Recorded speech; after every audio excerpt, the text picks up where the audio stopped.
Have you ever wondered why some groups just click? A team at work, a club, even a family, they're just rock solid.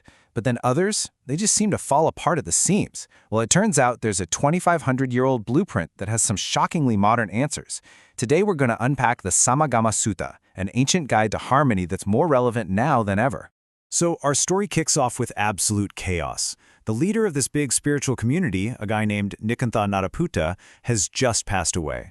And almost overnight, his community just implodes. The text says they were literally wounding each other with verbal daggers. Everyone was just screaming, "I'm right, you're wrong."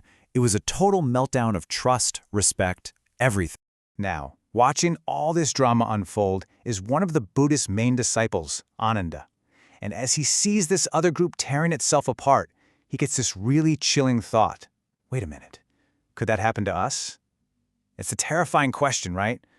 What holds a community together when the leader isn't around anymore? It's a question every single organization still has to wrestle with today. So Ananda, he takes this fear straight to the Buddha. He's worried that once the Buddha's gone, their own community is going to fall into that exact same trap. Endless, bitter arguments about rules and ideas. But the Buddha's response is, well, it's just brilliant.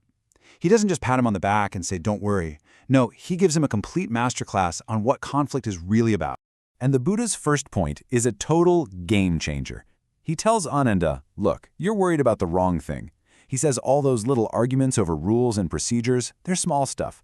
The real destructive conflicts, the ones that can actually shatter a community, they don't start with what you're arguing about. They start inside the people who are arguing. So what is this inner poison the Buddha is talking about? Well, he lays it out for us. He gives us 6 roots of conflict. These are the deep-seated character flaws that can rot a community from the inside out. Okay, let's dive in. The term in the original Pali is Vivada Mulani. Vivada means dispute, and Mulani means roots. And this is a radical idea. The biggest fights aren't caused by the issue on the table. They're caused by the internal state of the people at the table. So think about it. The problem isn't the argument over the company's new policy. The real problem is the simmering anger or envy of the people in the meeting. So let's walk through this downward spiral. First, it starts simple, just plain anger and hostility. From there, it morphs into contempt and being envious of other people. Then it gets sneakier. We're talking deceit, manipulation. It gets even darker with what the text calls evil wishes. Then you've got people clinging to their own views, no matter what. And finally, just being stubborn for the sake of it. The point is, when people are filled with this stuff, respect goes out the window. And a community without respect is doomed to break. But here's the good news. The Buddha doesn't just diagnose the disease. He gives us the cure. And it's this awesome 2-part strategy. First up is the reactive part, a clear, formal system for what to do when fights inevitably break out. He outlines these 7 formal procedures for handling disputes. We won't go through every single one, but you can see it's a whole system, from taking a majority vote to this really fascinating one called covering with grass. That one's basically like a group amnesty, where everyone just agrees to let go of minor stuff and move on together. You can think of this whole system as the community's HR department or its legal code.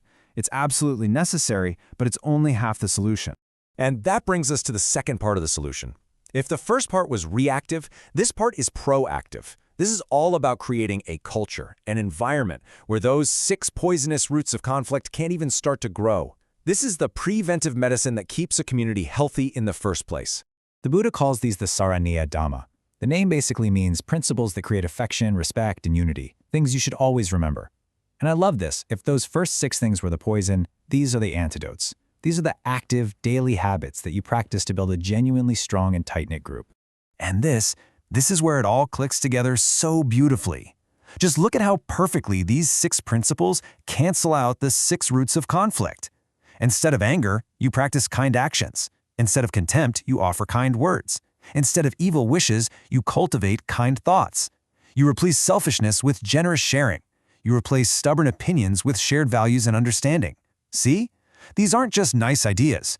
They're the daily actions that build a rock-solid foundation of mutual respect. So what happens when a community doesn't just have a rule book for arguments but actually lives by these 6 principles? Well, something pretty incredible happens. The community doesn't just become more peaceful, it becomes more powerful. It develops this collective resilience that's almost impossible to shatter. And this all leads to the Buddha's final, powerful conclusion. He turns back to Ananda and asks him a question. He basically says, if you all commit to these 6 practices day in and day out, is there anything, any disagreement, any challenge that you couldn't face together? And Ananda's answer is simple, no.